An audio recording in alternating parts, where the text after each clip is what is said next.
Thank you very much for taking the time to come and talk with us today. It's great to have you here. Thank you. On the theme of urban master planning, I'm really interested to hear your thoughts. We've seen across the nation, particularly I'm afraid with the state agency Kāinga the growth of some quite unfortunate NIMBYism where there's been rejection of new social housing or emergency or transitional housing in communities. What's your thought on a planned approach to delivering diverse and inclusive communities in this context? Sure. So I think that we can see the benefits of diverse communities and inclusive communities. We know that we need people from all walks of life to be playing different roles. We don't want everyone to be the same. That would be boring and it wouldn't function. We need nurses, we need teachers, and we need people from different perspectives to enable everyone to thrive. So I think a lot of people can see the benefits of that, but then when it's tricky is when it starts impacting you personally and when you think about your property and your investment and your safety. And I think that it's very challenging in New Zealand because we've just got this cultural background of investing in housing as our main asset for most households. And it's a financial investment because that's how your wealth grows. But actually that's to the detriment of the wider economy, because that means that our economy is more about a property market than productive businesses.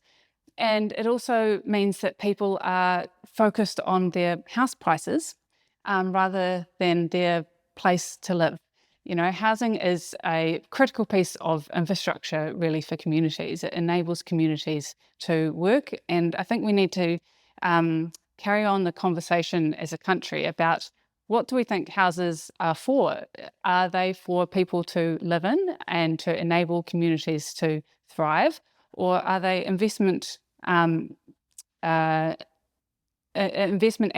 that actually it's most important that their house prices go up? Yep. And this is hard because for the people that own houses, which is 2/3 of the country, of course you don't want to see that asset go down when you've been expecting it to go up. But we need to move on in our conversation as a country to recognise that communities aren't going to function unless we enable people of all different walks of life to live in our communities. And so in this context, it appears there is a real and present risk of economic exclusion and gentrification. What are the things that we can do as a community to intervene and address that so that low and moderate income households can still afford to live with us? Yeah, great question. So the inclusionary housing mechanism is a fantastic way to do that. So that enables perpetual affordable homes to be held in the community so that we can have those people from all walks of life to be able to stay here.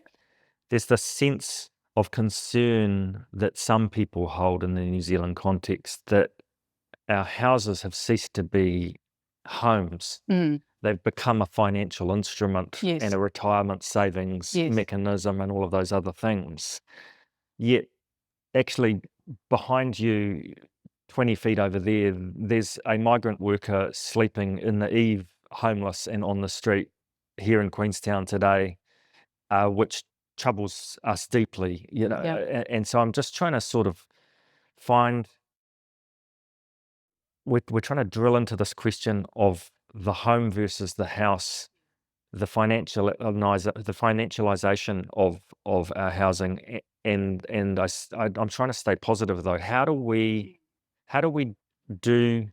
deliver solutions more widely, more often, in more places? I'm trying to sort of go with the positive in terms of the things that we're doing that are working to address that imbalance. Well, I think that we are starting to have this conversation as a country. We're recognizing that this is a problem and it's a growing problem, and not just in Queenstown, although it's more acute here with house prices. But people, families who have traditionally owned their homes are now thinking, well, unless for parents, unless they can help their children, in many cases, they're not going to be able to carry on that traditional home ownership route. So I think that people are aware of this issue, and I think that we are having these conversations and recognizing the problem, and that's the key step. We need everybody to be having these conversations to enable us to say, okay, this current system doesn't work, or it's not going to work in the future, and that's already happening now. What do we need to change? And so we are having that conversation.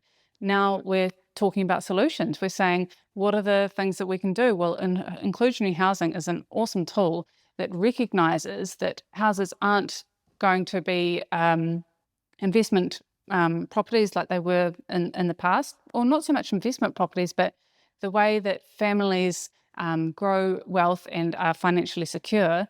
We don't need to use houses as that. You can have savings and other assets and businesses and other things, and instead your house can be the place that you live, the way that you connect with your local community. I think we are having those conversations. And so I think that is a really positive thing, and that it's like my colleagues at the council are doing an awesome job to be introducing this conversation to New Zealand. And I know that lots of other councils are really interested in this. So, I think it is really positive. From a council perspective in your day job, do you have the ability to avoid ghettoisation through the application of planning instruments where there's not super high levels of concentration of one tenure all in one place? How does that work? I think that's one really great thing about inclusionary housing is that as land is developed or subdivided, land from those places is being able to be used for affordable housing, so not just a financial contribution. So I think that's quite significant, because that means that as we see growth around different parts of the district, there will be land from all of those different parts of the district that is also being able to use to be held in perpetuity for affordable housing. So we're not going to have a ghetto where, that would be the risk if we only used a financial mechanism, or if we tried to pay for it through some other means. You would have a limited amount of money. You'd be trying to get the most houses that you can from that. And then the risk is that you buy the further away land and create those ghettos because you're just trying to mass produce. So that's, I think, a really important part of the inclusionary housing mechanism, which makes it such a great tool. Nice. Is there a question you'd like me to ask you that plays into an area which is particularly relevant in this at the moment? Yeah, I think the thing that I'd quite like to talk to, I guess, is just really about those wider social benefits of housing. So about how it's not just about the housing, talking to why housing is everyone's problem. Okay, great. Yeah. So you mentioned earlier the concept of housing as infrastructure. Yeah. Fundamental social infrastructure. Can you help tease that out a little bit more? Yeah, absolutely. So I think that housing is a basic human need. We all need to have a home. And if we don't have that, the implications are so wide-ranging across the community. So it's easy to think about the individual impacts and the stress that people are under when they have housing stress, and that's huge, that's massive. But actually it's much wider than that, and it affects everybody else who might have a secure home. So, for example, your essential workers in the community, if you don't have nurses or teachers, my partner's a teacher at the high school. They've got huge staff turnover because teachers can't find homes. That's going to impact everybody. All of the services that you use, local businesses have, I think from 2022 this report was, but an estimate of $200 million of extra cost to the economy from turnover, and that's on top of normal turnover. So in this district, that was a huge economic cost. So that's got wide-ranging impacts. And then the social connections, people trying to build relationships and then their friends have to leave because they can't find a home. That's unsettling. And again, people might feel like that they're secure, that their circles are secure, and so that it's fine, it doesn't affect them. But actually these things ripple out into the community, and it's everybody's problem. So if you were to bump into someone on the street and they were living here, and you had the opportunity to talk to them about what role they could play to help make things better, what might you say? I think everybody has different ways, depending on their circumstances, that they can help best, but everybody can help in some way. So, for example, if you're very wealthy, we can have philanthropy, and that would be fantastic. But right down to the other end, it's about furthering these conversations and increasing that mandate for the community to say, actually, we collectively want this. We want to have affordable homes, and we need everybody to be on board with that to enable us to do that politically. Yeah, that's great. That speaks to the Overton window, which is one of Absolutely. the core purposes of this whole initiative, is to try and expand the public perception of the need for adequate housing for all our people, such that the central government politicians feel safe Yes. putting those policies into play, knowing they're not going to be voted out. Yeah, that's right. And I think something I'll add to that is that, especially if you have a more sort of technical background in economics, and we've got neoliberal ideas have increased the wealth of the world in very efficient ways. And so I understand thinking about housing with that traditional market approach and thinking, okay, all we need to do is increase supply, that will bring houses down, and then that will solve the problem. But I think that you can see from places like Aspen, we've just had this delegation come and talk to us.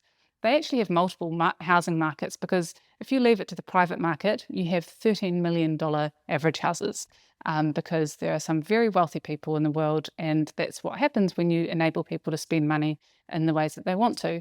So we can't just rely on the market. That's not going to work. We're seeing that it's not working, and it's only going to get worse. We need to make sure that we provide affordable housing for the community, separate to those free market mechanisms, because we can see what's ahead of us.